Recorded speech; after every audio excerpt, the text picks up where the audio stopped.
Riinoon jaalallee ishee akaakayyuu isheetii wajjiniin wal barsiisaa jirti.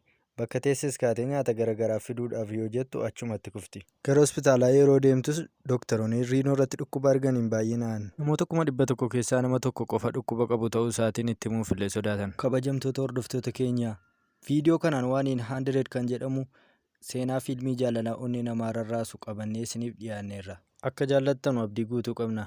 Yoo isinitti tole viidiyoo kana laayik gochuun eegalaa. Maatii kan hin taane sabskiraayib gochuun maatii ta'a isiniin jechaa hamma xumuraatti nu faana tura. Yeroo fiilmichi eegaluutti mucaan Riinoo jedhamtu tokko mul'atti. Mucaan kunis mana barumsaa keessatti barataa tokko jaallatti. Jaalala ishee kanas itti himuudhaaf baay'eetti ulfaata. Mucaa isheen jaallatte kunis Reen kan jedhamu yoo ta'u mana barumsaa kana keessatti nama baay'ee bareedaadha jedhamu ture. Sooressas waan tureef shamarran mana barumsichaa baay'ee jaallatuun. Reenoon hiriyaa seechi yeroo wajjiniin teessee nyaata nyaataa jirti. Yeroo kanattis waa'ee Reen haasa'aa osoo jiranuu haala baay'ee nama naasisuun nyaatni ishee nyaatte Riinoo fe'an. Bishaan dhugduu dhabuu ishee kana argee Reen haaluma sana bishaan dhugaatii fidee kennaaf. Ergi bishaanicha dhugdees si dhiisee jedhee gaafatan. Kana deebisuu kan dadhabde mucaan jaallattu kun Riinoon naasuudhaan kaatee osoo deemaa jirtuu lafarratti kufti. Reeninis lafaa ishee kaasa. Sana booddee Reenoon gara mana isheetti qajeelti. Gara mana isheetti galuuf karaarra yeroo jirtuttis Reen gara ishee dhufuudhaan si geggeessa jedhee gaafatan. Reenoon garuu deebii tokkoyyuu hin kennineef. Lamaan isaaniiyyuu callisanii wajjin deemuu jalqaban. Baabura keessattis yeroo baaburri asiif achi uummata daddarbatu lamaan isaanii daddarbatamanii walitti siqu. Yeroo kanattis Reen baay'ee waan gaddeefiidhaa fi akka isheen daddarbatamtu waan hin barbaanneef gara caaffii tokkotti ishee qabe. Yeroo kanattis dabtarri yaadannoo Riinoo kufe.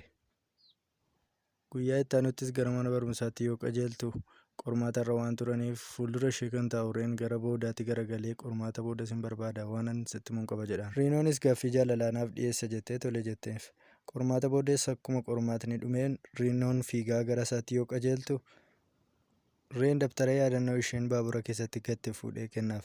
Isheenis waan inni gaaffii jaalalaa isheedhaaf hin dhiyeessineef aartee achumatti isa dhiistee gara bakka bishaanii deemti. Bakka bishaanitti daakanettis waan inni gaaffii jaalalaa isheedhaaf hin dhiyeessineef aartee teessi. Haaluma sana Reen gara ishee dhufuudhaan ani sin jaalladha kana sitti himuudhaaf hin ture. Achumaanis daftara yaadannoo keetii kana akka fudhattuuf ture jechuudhaan itti hima. Reenoonis gammachuudhaan garagaltee yoo isa darbattu Reen bishaan keessatti kufa. Guyyaa sanarraa jalqabee Reenooniif Reen waliin yeroo gaarii dabarsuu eegalan. Laaqana waliin nyaatu yeroo isaanii guutummaatti walii wajjiniin dabarsuu eegalan. Yeroo isaan laaqana waliin nyaatanittis kanaan dura Reeniin kan jaallatan shamarran hundumtuu ija hinaaffaatiin isaan ilaaluu eegalan. Sa'aatii nyaata bilcheessuu isaaniittis kan Riinootti hinaafte mucaan tokko gara ishee dhufuudhaan keekii isheen hojjette jalaa balleessite. Kanaan kan aarte Riinoon maaliif tokkoof tokkoon waliif baanee waliin lolu jechuun itti dubbatte. Kana malees aariidhaan rukutuudhaaf itti horiite. Yeruma sanatti Reen fageenyarra dhaabatee isaanitti kolfaa ture.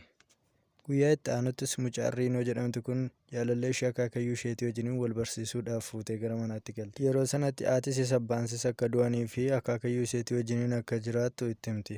Waliin osoo taa'aa jiranis Riinoon bakka teessee ka'uudhaan nyaata dabaluudhaaf gara golaatti galti. Nyaata utuu hin dabalin garuu achumatti miilli ishee xaxamuudhaan gara lafaatti kufti. Riinoon yeroo kanatti naasuudhaan asii ol ka'uudhaaf yoo asii ol harkifattus akaakayyuunsis deeggaranii yeroo ol harkisanutti garuu isheen ka'uu hin dandeenye. Battaluma sanatti akaakayyuun ishee Riinoo fuudhee gara hospitaalatti geesse. Ilaalamteen booda qaamni ishee guutummaa guutuutti nagaa ta'uu fi kana booda yoo itti deebi'e akka isheen deebitee hospitaala dhuftu. Riinoonis gammachuudhaan miilli koo fayyeera jettee adeemuu jalqabde. Yeroo kanatti Reen akaakayyuu isheetiin kanaan booda mucaa keessanii wajjiniin waan hin jiruuf rakkoo yoo jiraate naaf bilbilaa jedhee isaanitti. Guyyaa itti aanutti Reenoon gara mana barumsaatti qajeelti. Yeruma kanattis barsiisaan ispoortii ishee sa'aatii mormatti kaa'atamu yoo itti kennu isheen harka isheetiin qabuu dadhabde. Yeroo kun hundi ta'u Reen fageenyarra dhaabatee ishee hordofaa ture. Reenis wanti hamaan tokko ishee irratti raawwataa jira jedhee sodaateera. Daqiiqaawwan muraasa booda yeroo isheen gara isaatti qajeeltu Reen ispoortii hojjetaa jira. Isa bukkee deemtee sitti naanna'aa osoo jirtu Reen dhaabsisuudhaan kanaan booddee akka ishee jaallatuu fi isheedhaa wajjiniin jiraachuu akka barbaadu. Achumattis yeroo jalqabaatiif wal dhungatu. Reeninis kilaasiidhaan booddee wajjiniin kan hin hubaanu akka nagattee hin deemne jechuudhaan itti hima. Riinoon bakka teessee ka'uuf yoo jettu miilli ishee ka'uufii dida. Daqiiqaawwan muraasa baay'ee rakkattee yoo kaatu yeroo boqonnaatti galuu akka qabdu itti dhaga'amnaan hiriyoota isheetti nagaa dhaammattee gara manaatti qajeelte. Akaakayyuu isheetii wajjiniinis ilaalamuudhaaf gara hospitaalaa yoo deemtu dooktarichi guutummaan guutuutti qorannoo taasiseef. Haala baay'ee nama gaddisiisuun dhukkuba cimaa Aliyoos jedhamuun qabamuu isheetii fi dhukkubni kunis nama 100,000 keessaa nama tokko kan qabu yoo ta'u Yeroo kanattis dhukkubichi ishee keessa akka jiruu fi narvii isheetiif harki ishee akka hin sochoone gochuu akka danda'u yeroo kanattis mucaan Riinoo jedhamtu kun gara fuulduraatti natti fooyya'aa jechuudhaan akaakayyuu ishee jajjabeessuu jalqabde. Akaakayyuun ishee garuu naasuudhaan ishee ilaala. Riinoonis hospitaalicha keessaa akkuma baateen intarneetii keessa galuudhaan waa'ee dhukkuba kanaa sarchii gochuu eegalte. Yeroo kanattis dhukkubni kun akka namoota baay'ee qabee fi namoota 100,000 keessaa nama tokko qofaa akka qabu, nyaachuu dhuguu, harka sochoosuu fi miila sochoosuu nama dhowwuu akka danda'u barte. Kanaanis Riinoon baay'ee naate. Achumaan baabura tokko keessa galuudhaan xalayaa tokko jaalallee isheetii fi akaakayyuu isheetiif barreessuu eegalte. Xalayaan kunis akkana jedha ture: Reenii wajjiniin yeroo gaarii dabarsuu akka barbaaduu fi yeroo kanattis maallaqa argattu akaakayyuu isheetiif kennaa guddaa gootee kennuufiidhaa fi kanas immoo utuu hin du'iniin dura gochuu akka barbaadu. Yeroo kanattis namoonni baaburicha keessa jiran hundumtuu baaburichi bakka itti dhabatu waan ga'eedhaaf ka'anii bu'uu eegalan. Riinoon sibiila mana yaalaatii kennameefiin iyyuu lafaa ka'uu yeroo muraasa booda Reeniif bilbilame. Reen yeroo bilbila isaa kaasu akaakayyuu Riinoo akka ta'ee fi amma honaatti Riinoon akka manatti hin galle itti himame. Yeroo kanatti Reen isa barbaachaaf hiriyaa isaatii wajjiniin gara iddoo kanaatti qajeela. Hiriyaan isaa dhiisee yoo deebus Reen kophaa isaa gara iddoo baaburaa kanaatti qajeela. Kana booda gara fuulduraatti gaafa ilaalu Riinoon taa'umsa tokko irra teessee jirti. Biskileetii isaa dhiisee gara isheetti yeroo qajeelutti bo'aa jireenya ishee keessatti wanti gaddisiisan akka uumamee fi yeroo dhiyoodhaan asitti miila isheetiif harka ishee sochoosuu akka hin dhukkubni Aaliyaas jedhamus akka ishee qabe isatti himti. Achumaanis Riinoon kanaan booddee ansii wajjiniin jiraachuu danda'u nama siif ta'uu deeme barbaadi, ani qaama miidhamaadha jechuudhaanis Reen garuu baay'ee gadduudhaan ani yoomiyyuu si dhiisee hin deemu sin jaalladha jedhaan. Guyyaa itti aanuttis Riinoon gara mana barumsaatti yoo qajeeltu mana barumsaa keessatti dorgommii tokkotu ture. Dorgommiin kun lamaan ta'anii miila walitti hidhuudhaan kan dorgomu. Riinoonis Reenii wajjiniin turte. Kana booddee miilli isaanii hidhamee dorgommicha jalqabaniitti numa ishee akka fiiganiin Reenoon hin kufte. Lafaa ka'uuf yoo yaaltus hin dadhabdi. Dorgomaa kan turan namoonni hundumtiyyuu baay'ee waan gaddanii fi dorgommicha dhaabuudhaan isaan lamaan akka mo'an godhu. Riinoonis Reen waliin akka kanatti okkolaa dorgommicha injifatti. Yeroo itti aanuttis akaakayyuu isheetii wajjiniin gara hospitaalaa deemtu. Kana booddee dhukkubichi siin dhiisuu si wajjiniin jiraata. Kanaan booddee dhuftee hordoffii garaagaraa gochuu qabda jechuudhaan itti himama. Akaakayyuunis ishee caalaa baay'ee dhiphachuu eegale. Gara manaatti yoo galanus akaakayyuun nyaata bilcheessuudhaan yeroo isheen nyaattu callisee taa'ee ilaalaan. Guyyaa itti aanuttis Reen gara mana barumsaa deema. Akkuma amala isaa Reenoon booda koo jirti jechuun garagalee yoo ilaalu Riinoon hin jirtu.